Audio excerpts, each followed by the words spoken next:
All right, now to our first conversation. Nigeria's maritime sector has long struggled with corruption, inefficiency, and exploitative practices.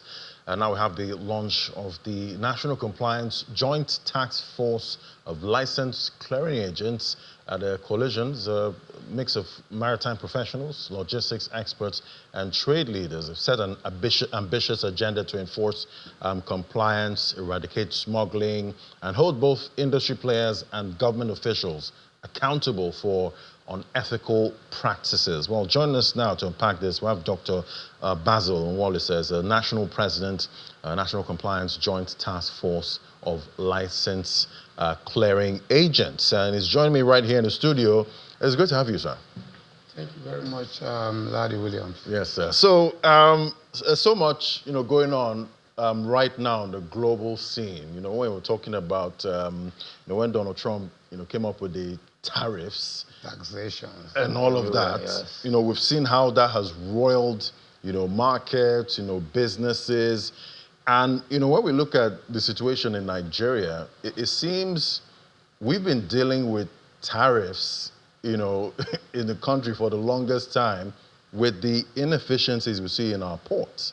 So it seems that is contributing a lot to the inflation that we see today with goods and services. That's if you're looking at the import side of things. So break it down for me. Why are the ports in Nigeria, still the way they are? Or have you seen some kind of improvement?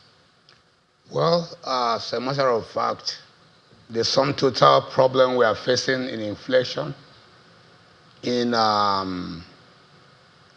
services rendered to the Nigerian people in the marketplace, and all that is a product of corruption in the maritime freight forwarding and import and export system. And the unfortunate thing there is that most times the officials of government in those areas are responsible for these inflations. They are responsible for these corruptions. As a matter of fact, there's no way you can do anything irresponsible in any of those areas without the collaboration of those officials. So I think that if government wants to battle the issue of corruption in the maritime, in the import and export, transport logistics, they have to start from their own. That's officials. Those officials, they are appointed to oversee or to interpret the laws in those areas. Because as I tell you, corruption is becoming like a national phenomenon. So every day is not what you're saying now, it's getting worse. It seems we're the ones getting in our own way. Exactly. In trying to boost exports. Exactly. Let me take you like this. Let me come this way. A situation whereby we have what the government termed as export processing zones to facilitate fast disposition of export of goods, to improve the income of exporters. What happened there? The Nigerian Ports Authority and some people claiming to war with them have made the place unbearable for the transporters, for the shippers, for the exporters, so that at the end of the day, there's what we call capital flight. A lot of money goes through the back doors. At the end of the day, that if you export cargo outside the country, to make profit will be a big deal for you, to be a big problem. So this is the situation that we are facing. But government in itself has a program. They say, let us speed up this export so that somebody can export cargo within a short period of time to avoid damaging or expiration or destruction of perishable goods. What happens? You are left in the dark, most of the government policies, so that at the end of the day, you have to pay through your nose to make sure that these consignments go out without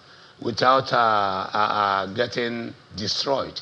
So that means at the end of the day, if as an exporter, if I'm trying to get my goods out, with all of that bureaucracy and issues I find at the port, I have to sell higher. Yes, yes. Even though my currency is weak. Yes, your cargo will never be competitive Because at the end of the day, when you plow in the expenses, not the official expenses, but those that is being collected by transport corporations, Ministry of Transportation, Federal Ministry of Transportations, touts and all that before the cargo goes to the port. And the one you spend while examining the consignment, and the days you waste. If you are not careful, the items will perish, will be destroyed, will not be, valuable in the market anymore. So what you do is that you bring out a large chunk of money and drop on the table to make sure that this consignment will leave the Nigerian port. But so far, I know we've, seen some policies, from the government, as you did mention, there, and we've also seen, groups coming together saying, you know what, we're going to end corruption at the ports. Then the latest one, we have the Odogu platform. I believe that's supposed to be doing something, right? Yes, the Odogu platform is a beautiful platform. But like I said, it's not a problem of policy. We are, if you look at the International Committee of Nations, Nigerians are very brilliant people. And most of the times, policies that will make a great impact in our nation in everywhere is made. But the problem is, these policies, are they implemented with the mindset of those who brought it into being? No. Corrupt officials make these policies that are beautiful made to suffer setbacks. And at the end of the day, there will be nothing to show for it. Do you understand what I'm saying? Right. Okay, let me put it this way. If you have a government that said, fine and good, we are going to create an enable environment for you to do your export business with just rate and all that. And you see, taking consignment from one end to the other, are you getting me? You suffer a lot of problems. Police stopping you on the way, all manner of people, even including touts and thugs, claiming to be one organization or the other. Are you getting what I'm saying? Stop the trucks on the way. At times beat up the drivers. Before the consignment gets to the port and before it finally leaves the nation's shores, it becomes too late. So that's the problem. So, we've had a couple of pressure groups, come up, different associations, trying to make things easier. What can we expect from your association, at this point, to actually tackle these issues, stop all of this bureaucracy and, the corruption? Yes, I feel sorry for most of the organizations that come up because most of them don't have the willpower to say no to corruption. Corruption is very attractive. You see corrupt officials, corrupt persons, corrupt individuals. It's easy money. Making it very easy. They are just like low-dropping fruits, from the tree that you can just spark. So it is a situation that it makes us to believe that all Nigerians are having problems of refusing to be corrupt. Because people that are trying to walk ahead of time to swim against the tide are giving hell for their money. They are stressed up. For example, if I tell you the stress I'm going through for the past 1 year because we say that corruption is killing our economy. Corruption is killing the people. Corruption is making the people poor. Are you getting me? The people that are involved in business are getting poorer, but officials who are saddled with this responsibility are getting richer. Are you getting what I'm saying? So now they will introduce you to some easy money when you come on board, and they put you into part of the settlement syndrome. Are you getting what I'm saying? So that at the end of the day, instead of you trying to express what brought you to fight in the first place, you start looking for a way to share money with people. So that is the problem. So I don't really blame them, but they are supposed to be blamed. What would they tell their children? What would they tell God about Nigeria when they leave this world? Because we cannot continue, to be doing the same wrong things, the same wrong way, and believing that Nigeria will be good. Everybody always seems to be asking, this government did this government did not do this. We are really the problems. Are you getting what I'm saying? Government have a lot of policies that if we have. Remember the years of the Minutemen of the United States of America when they wanted to get independence from UK, United Kingdom. You know what they did?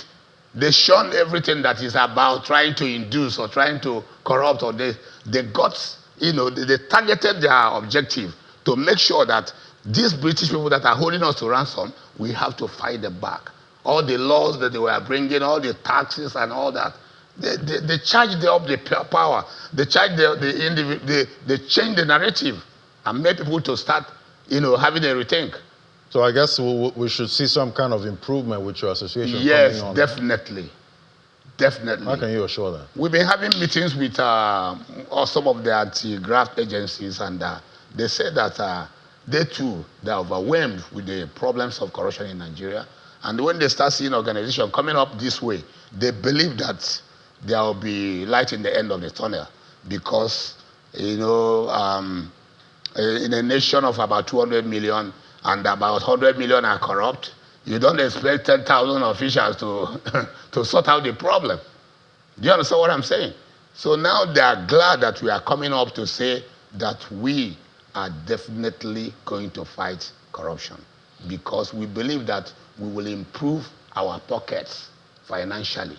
And, everybody, all Nigerians will improve their pocket. There will be general good instead of individual goods. Yeah, we should all make it, Yes. And those people that are in business and are trying to, get all those goods out of the country, because that means you get your goods out of the country, you're bringing in hard currency, which will help us, in the future. That will turn around the economy. Yeah, so yes. We definitely need to, because I'm all for, buy Nigeria. We've seen the president now talking about, most of the MDAs now have to buy Nigeria. So that means most of those imports, we hopefully will, reduce. Let me tell you something, just a quick one.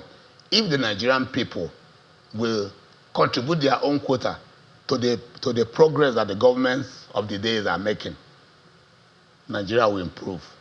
There's no two ways about it. Are you getting me? But when individuals begin to see those of us talking about the fact that corruption is not good, as evil people, wicked people trying to undermine what they are doing, Nigeria will continue to stagnate. You understand what I'm saying? So we all need to work together. All of us need to work hard together to make sure that things happen. The other day I was in one of the ports in Ghana to clear a consignment that was taken there. I spent only 3 days. The first day we didn't do anything. The second day, that's when we started. The 2 days, the consignment was out. I guess that's why most of the goods are going through. Yes, and why that can't Nigerian government also, on their own wisdom, try to create an enable environment, especially on the duty regime? Like now, they plot into the system officially that a container of beef, for example, though beef is a contraband, or container of gari or whatever, is supposed to be 100,000 duty. Once I put in the container of gari inside the system will bring out the duty of 100,000. I pay and go and carry my consignment. I observe that that's what all those nations are doing. That's why it is easy to remove a consignment within 24 hours or 48 hours from any port in Europe. All right, we'll keep tracking your association to see, the kind of progress that you make. But thank you so much. It was great having you, Dr. Basil Wallace, as the National President, National Compliance Joint Task Force of Licensed Clearing Agents. Thank you for coming on today. Thank you very much, my brother.